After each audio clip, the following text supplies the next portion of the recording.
Hey, hey, hey, how are you today? This is welcome to the Annie and Mindy show. I'm Mindy Stern and I am talking to you live from Tel Aviv, Israel. And Hi, it's Annie Callis from Melbourne, Australia. And this is a really exciting show today because Mindy has a really great announcement right now.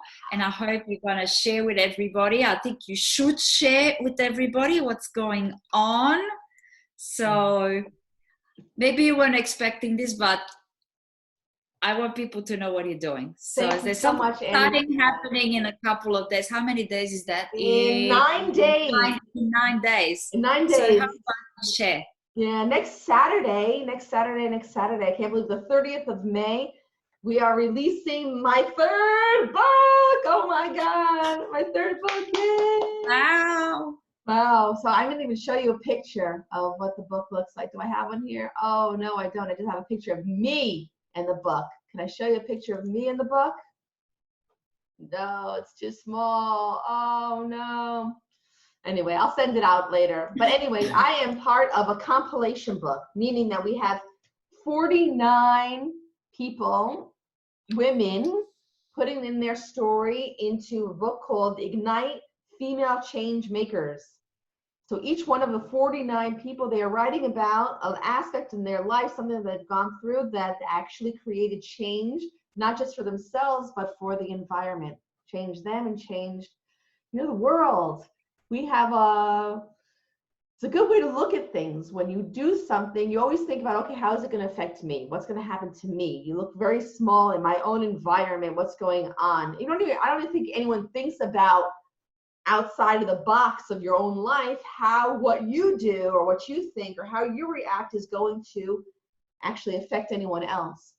But here, the whole exercise in female change makers is, okay, what have I done in my life that actually made change for other people? Contributed to other people's lives, contributed to society, to the world, to whatever outside of me. So it was a really wonderful exercise to think about it. Okay, Mindy, are you going to join this book, this compilation book? It sounded great. I don't know, I guess our audience knows as well. I'm very into women empowerment. That's what I do. In my finance business, I talk about, I focus on women. They bring their husbands, but I speak to the women. And when I coach coaches, I coach primarily female coaches because I want them to be successful. And then we have women leading into the future. So all sorts of things in my life are about how women can succeed as well as men. So the idea of going into a book called Female Change Makers automatically ignited a spark. And I say ignited because that's what the publishing company is called, Ignite, the people who to organize these books. I think, Annie, also, you're going into an Ignite book, and Ignite Your Love, right? Ignite Love, yeah. Ignite Love. So it's a wonderful, wonderful way of getting all sorts of ideas together in a book from people all over the world about their subject. So anyway, long story short, the challenge that they gave me was to think about, in 49 other authors, was to think about what I have done in my life that actually created change outside, externally, to other people. And in the book, I chose to speak about my experience with money. How, and I'm not going to tell you my experience because I want you to buy the book and read about the process that I had gone through. But the basic result is that my own personal experience, how I changed my life, actually gave me the direction and the drive and the tools and the knowledge to be able to go out there and actively change other people's lives in the world of finance, which I've been doing for 10 years. But it was a totally private internal story. It was my shit. And then putting it out there and saying, okay, looking at that in a different perspective, not just, okay, take it for granted. This is my life. I got to deal with it. So I learned how to deal with it and I taught other people. But wow, this is my life. And in my life, I grew. I learned something. I became something new. And that newness, that new beingness of me is actually been able to ignite a spark in other people. Be able to, a gift that now that I can give to the world, and which I'm doing, because that's what I've been doing now for the past 10 years, is helping people get a totally different perspective on money. But that's just my story. There are 49 other stories of other women who did something in their life substantial, significant for them, that was actually, they took that, they learned from that, and used that to be a gift that they can give to other people to actually change the world. Oh my God. You think about, you're so small, who am I? You take your life for granted, but when you actually come out from an outside perspective and look in, we've done some crazy shit in our life. Who are you not to be fabulous, brilliant, wonderful, as Marianne Williamson said? It's a big deal. We all can contribute. So here in the Ignite Your Female Changemakers, it's not a book just for women, but it's for the changes that women went through in their lives that can actually be a big inspiration, I think, to other people. I haven't got my book yet because it's on its way now from the printer, but some of my colleagues have already gotten their book. And some of our colleagues also in Women Leading into the Future, Stephanie has a chapter, Hannah has a chapter, Claudia has a chapter in this book, where we are 4 out of the 49 who actually contributed. And it's being launched next Saturday. It'll be 4 days free of charge on Amazon. 4 days, you can download it free. And anyone who downloads it, I would appreciate very much getting a review, because that will help us become a bestseller, and where we will be able to influence more people, affect more people's lives, make more change, positive, substantial, significant change in the world. I opened it up yesterday, and I was planning to read. I fell asleep, and then I just slept. But it's beautifully set out, and yes, it's beautiful. What they've decided to do, the publisher Ignite, is that they actually are not getting a self-printed book from Amazon. I don't know if anyone here knows about how Amazon works, but when you write a book in Amazon, what you can do is you upload it. They have a software. You can upload your book in there. You can self-publish really easily in Amazon. And you could also put in this option that instead of holding inventory of books in Amazon warehouses, what you can do is when someone buys the book, Amazon will actually print it and send it to the person who buys it. And you pay Amazon a fee for that. Amazon, they're not the wealthiest company, biggest company in the world for no reason. They get their fair share of that money. But that's good. It's good because you don't have to hold inventory there. But this company, Ignite, they decided not to do the self-publishing of Amazon. They actually printed the books in China. And I haven't gotten it yet, but the books have like the paper is good paper. It's got like a gold hue to it. The women who got it already were telling me that it's such a pleasure it's beautiful. That's what they said. It's beautiful and it feels good. And the paper is a good paper. It's a quality book. It's also not going to be cheap. It's like $39 American dollars to buy it, to buy the book. So if you want to save a pretty penny, download it for free for the first 4 days. But if you really like books, it's a high quality book that you would be proud to have it sitting on your coffee table. It's a piece of art. I look forward to seeing whether we can do something with the other book. Yeah, we also why don't you tell our audience again, remind them about the other book we made. It's also a compilation. First of all, congratulations on this book, and I look forward to having a copy, considering 4 of my friends are authors in a book. And when I opened it today, yesterday, and I'm scrolling through, I'm like, oh my God, look, you know. So the plan is probably this weekend to sit and read it and then do a review. But the other book is called Creating a Life of Possibilities Against All Odds. And it's a really great book. That book needs to go out there. It does. It does. Just needs to be edited and set up exactly the way this one is set out, with the pretty pictures, with the gorgeous introduction. It's just like, it's beautifully set out. Yeah, it's really very professional. What I did was I asked the publisher, the woman who organized the book, Creating a Life of Possibilities, which is great. I connected her with the publisher that we just did with Ignite, and maybe she can help, because the other book we did, when did we release that? We released last November? Something like that, yeah. Yeah, we can put the link here. It's also a compilation book that there we are, I don't remember, 9 authors, 10 authors, something like that. 9. But instead of having a perspective like Ignite, female change makers, that was really a perspective. We had to think about how we created change in the world.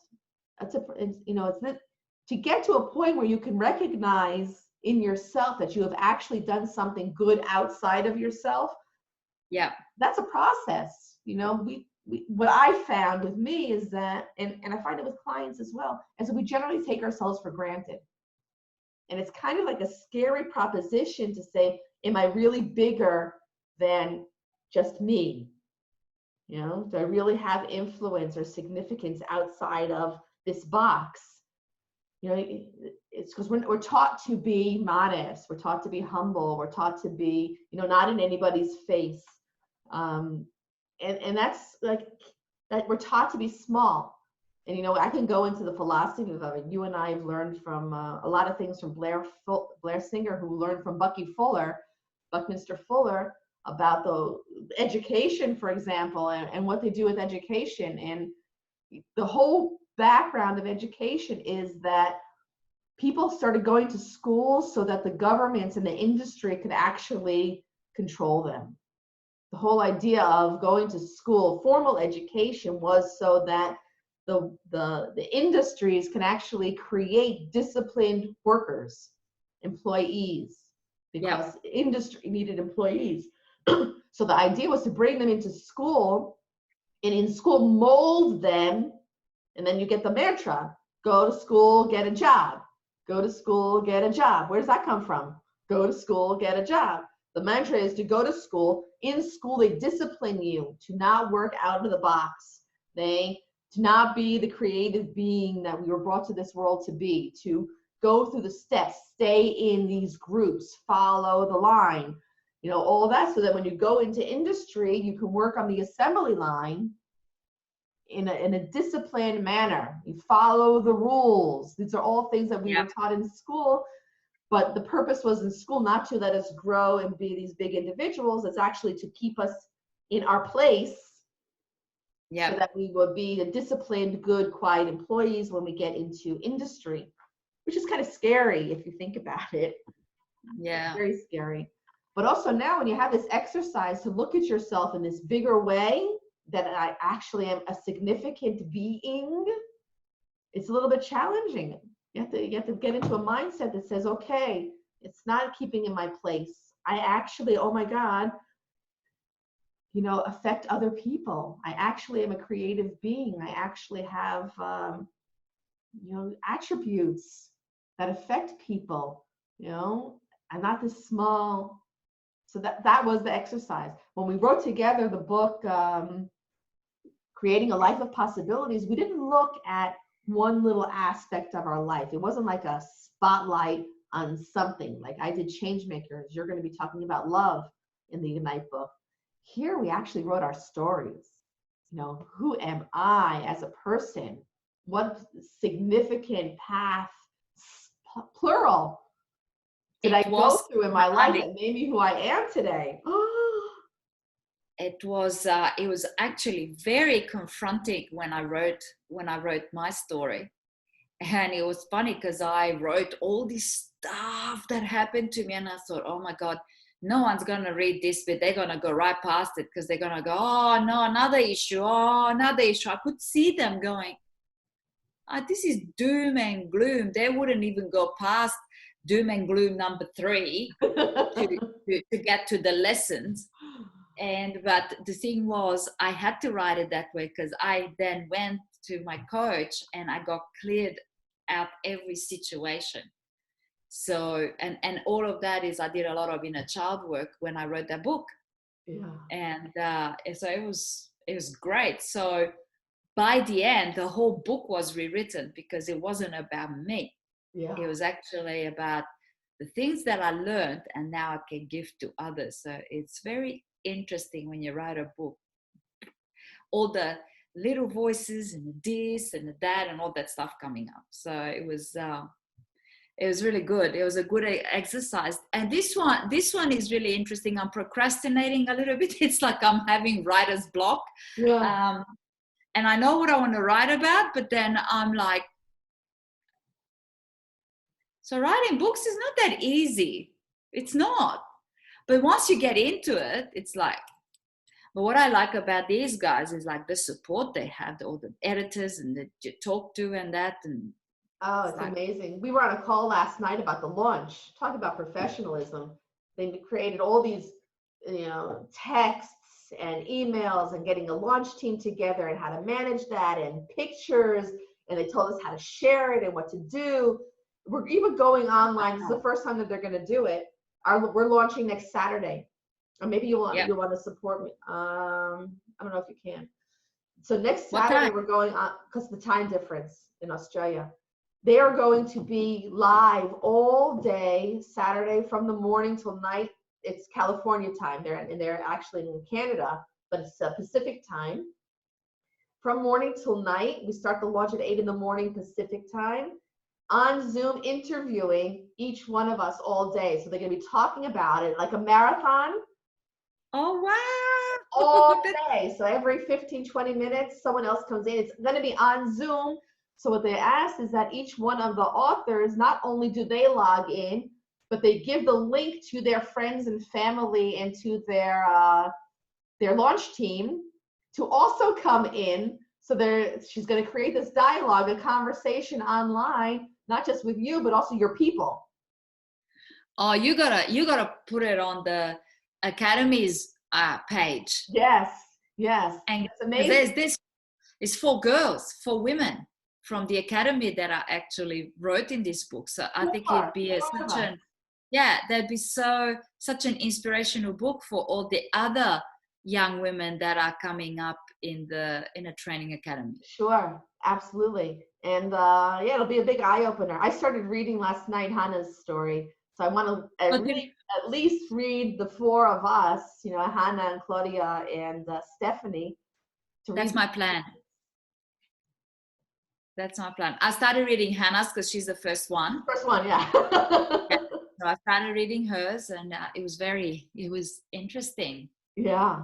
It was interesting. So Hannah, she works in gender equality. It's a big thing for her. So to see the story behind it is super interesting. You get a different perspective on the person I know for years. We collaborate together on projects. So it's to get this inside look. That's you got to be. It also puts the author in this place of vulnerability. When we wrote our book, the other book, Creating a Life of Possibilities. Creating a Life of Possibilities. I had this internal debate with myself. Okay, I wrote a book. It's easier for me internally to have strangers read it than do I really want to share it with my friends and family. It was a whole dialogue I had gone into, because with strangers I'm not vulnerable. They don't know me. I don't know them. It's like almost being anonymous. It's like when you do a Zoom class now, everyone in lockdown, COVID is at home. They do Zoom and you see people closing their screens. They don't put their camera on, so they're hiding. They're involved, but not. They're hiding. There's anonymity involved in that in the group. So in the book also, do I share it with my sisters and my mom and my close friends? Do it, these are things I haven't shared, or parts of them are things that I really haven't shared, because it's like my internal thought process around them. So there's a place of real vulnerability in just writing your story. I mean, we both processed it. I think as a coaching mechanism, if someone would take this on, I think there should be a coach that how she coaches is actually, she helps people write their book, their story. Mm-hmm. Because talk about catharsis, going through that process of looking inside and becoming vulnerable and writing out the whole story, and then deciding afterwards where the lessons are, what you're going to put in and what you're not going to put in. But to write the whole story out, it took me probably 8 weeks then to do it. And each section, there was so much crying when I got coached on it. I took the story and read it to the coach. So many tears, so much crying, I mean, all this stuff, even things I didn't even remember that happened. When I was writing the book, they came up for me. Yeah. I put it in, I just wrote, like you said, and a lot of things didn't go into the final version of the book, but for me, when I was writing, it all came out to write your own story. So that would be my recommendation to all of you. Write your story. And if you can do it with a coach, oh my God. A good coach. Real freedom. And I just have to say something right now. I need to apologize. I keep yawning, but I'm not yawning because I'm tired. I feel I have a lack of oxygen. So I just know that I'm going to have to go outside and get some oxygen later. But I know that I've been yawning, and I really don't like that. So I just want to apologize to everybody that's watching. It's not something, I'm not bored. It's just, I realized, because that's what yawning is, because I looked up because I thought, when sometimes you yawn and you go, oh, Jesus, what are they going to think? So I actually looked it up, and it's literally a lack of oxygen. That's why people yawn. Wow. Which is very interesting, due to lack of movement. And I've been in this chair like all day talking to people, right? So I just thought, it's really hitting me now, and I'm going, right, looks like I need some oxygen. So after our meeting, I'm going to go for a walk. Yeah. Hopefully it's not raining. So I tried to go for a walk earlier, and it started pouring rain. I'm going, oh, come on. This weather is crazy. Here we're in a heat wave that's long. Usually a heat wave here lasts a day or two. This is over a week, like almost, I think it's 40 degrees. It's really crazy hot. So I couldn't even go for a walk, but I can go down to the gym. Yeah, well, send me some sunshine. Send me some heat, because it's so cold over here. It's amazing. The heat is going. I've got 2 layers, and this is like my Mount Kilimanjaro layer, and I'm cold. And I've got the Kili boots on, and I'm cold. Wow. Speaking of, guess what? No, go on, ask. No, go on. No, I was just gonna again inform whoever's listening. You mentioned Kilimanjaro. Today I'm part of a benefit conference, online conference for benefits. So we are doing, I think we are 12 speakers. We're starting in about 3-4 hours from now. Doing a marathon of 30 minutes each speaker, and all the money, all the proceeds are going to be going to Happy Summit House in Tanzania, in Arusha. It's a house of orphans. It's a home for orphans. It's really very new. That was built and managed by our team leaders, the people who brought us up Mount Kilimanjaro, Kristen and Kevin. Their company, K2, their foundation, K2, has built this orphanage. I was there last summer when they got their first kids. They finished building it after a few years of building. And last July, they finished building it when I was there climbing the mountain. And they had, by the end of July, the first children. I think now the house has about 10 kids, orphans, and they're small, beautiful, beautiful kids. So today we are doing a benefit. All of the proceeds are going to K2 Foundation for Summit Happy Home. So if I can put the link in, if anyone has time to check it out, come in. Your money will go into a good cause. Tonight at 8 o'clock Central European time, which will be for you in Australia in the middle of the night. But Kristen will also be on the call to talk about Summit Happy Home and share with us also. So Kristen, who's the founder of K2 Foundation, who does all this wonderful, wonderful community work in Tanzania. And their foundation is an adventure foundation. So most of the money that they raise is by people going on these adventures, as we did. Both you and I have already climbed together with them Kilimanjaro and support that local community. How did you get into this? Another teammate of ours in BSTA, Natalie DeHaal, organized it. You're also in the group. You're also with Natalie in the focus group. So Natalie has been doing every day since the crisis with Corona started. She does every day an interview in the afternoon. So a few weeks ago, she said, who wants to do a conference? And there were 12 of us who responded.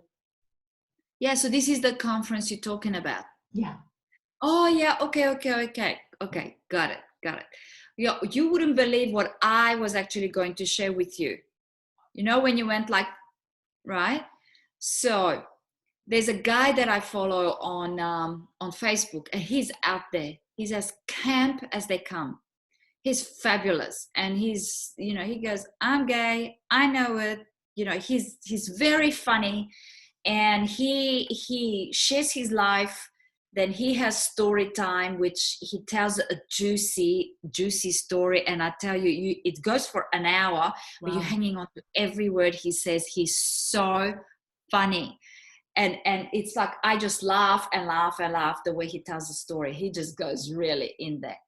And then he's also, bless you, thank you, he's got the biggest African-American insurance company in the States, right? So he's also very wealthy, self-made. So he talks about business also. Yeah. So I follow him. So I see 3 different types of people. So anyway, he when the virus started, there was this guy that he met, and the guy stayed with him because of the lockdown. So they shared this apartment. Love developed, and it all happened online. This was like Days of Our Lives online, and we were just watching MJ and Corey, and everybody say, girlfriend, he's not for you, or hey, best friend, we're so happy and for you. Well, they broke up. Very sad. They broke up, and it was so sad. However, MJ has very strong values, and he will not compromise on his values, even at the detriment of his heart and all of that, but he will not compromise. And you just sit there going, go MJ, or you know. Anyway, so he decided, that's it, I've had enough. So he's moved from New York. He bought a house in LA. Right? Wow, okay. He moved across America, and he's taking us through his house. I'm like, that's like 10 times bigger than the apartment he lived in New York. Wow. But that's where I think he lived, is in New York, right? So anyway, so he just said, well, new beginning. So I decided to give $1,000 away. And this is what you need to do, right? So he tells you what he needs to do. So he already gave, so every day he's giving $1,000 away to somebody, right? So all we need to do is click like and share, right? And follow him in all his platforms. Yeah. So today he gets online again, and as I'm preparing my lunch, I go, I'll just watch him because he's funny, right? So I'll just watch him, and he goes, he said, well, I've already given 1,000, and I decided, why should I give $1,000 away? So I gave her $1,200 away. and like, she had quite a story. She said, here it is. I'm going to give you my phone number. And what I want you to do is to text, and they've got some payway or something over there. So they send that to him, and he can put money into their account, right? So send me your payway and send me photos, screenshots of all the platforms that you follow me on. So all these girls are sending him their payway. But he goes, where's the photos? So you ain't listening. I'm sitting there listening to this guy and I'm going, all right, I'm going to send him a message. So I took a photo of the 4 platforms where I follow him. And I told him how much I love his, what he does. And I wish him all the best in the new home and all of that. And then I said, as much as I would love to win $1,000, if you pick me, instead of you sending me the money, what I would like is for you to click on this link and donate to these people in Tanzania. And I said, in 2016, after I broke up with my husband and my father died and the son of a friend of mine died, I decided to climb Mount Kilimanjaro. And okay, it's raining. Clearly, I'm not going anywhere. Okay, let's keep talking. So, and I decided to climb the mountain. I said, these guys, they took care of us and everything. So it breaks my heart to know that they can't support their families right now because the mountain is closed. They have no money, there's no food, and everything is the prices are inflated. So I said, if you want to donate to someone, and if I win, don't give it to me. Can you please give it to this association? Beautiful. So I'm sitting here going, what I want somebody else can win it, but I want him to say, you know what? I will donate anyway. Yeah, that's what I want him to do. So I'm looking forward to his video. Sorry, and I sent him the text. Now I'm sure that there's no response, of course. Yeah. I don't know if he got it. I'm sure he's got his people, but at least I tried. That's beautiful. That is beautiful. At least I tried. Wow. So, matter of fact, we should send this video to Kristen and tell her to look at it from whatever minute it is that we're doing this on. Because Kristen is actually the co-founder of K2 Foundation, the one that organized this charity. She's the one who gave you the idea for us to do the talk show. Yes. Yeah, she is. Yes, she is. So well, we should. So Kristen, you're going to be watching this, I hope. So here it is. We're doing all we can for K2.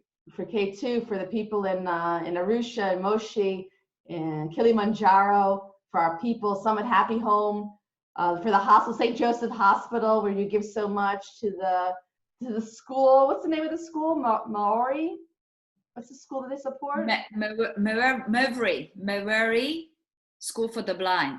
School for the Blind. We've been there also, really helping them out. They have a great soccer field. They have a fish pond. They are self-sufficient. They have dormitories. They have doctor and they have a dentist that K2 Foundation has actually supported bring in there. When we were there in the school with the kids, there was actually a dental clinic going for the past week. They brought in some dentists and dental assistants from the United States. Every child and teacher there, they got dental care from the foundation. So anyone who's listening, please help out because these people are amazing, and Kristen and Kevin do an amazing job with the community. You're going to put the link in the comments box? Put the link in the comment box. If I forget any, please do. Feel free to do it.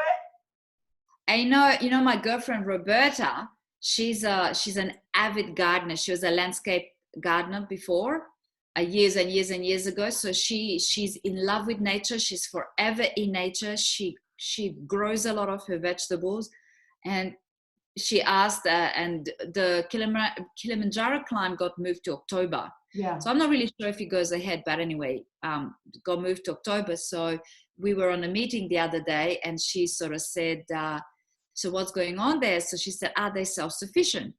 And they said, oh, they have a garden. And I could see Roberta going in there going, no, this is what you need to do. And she's going to pick it all up for them in a couple of hours. Okay, that's beautiful. They have chickens, I think. They have cows. They have a garden. They have the fish pond.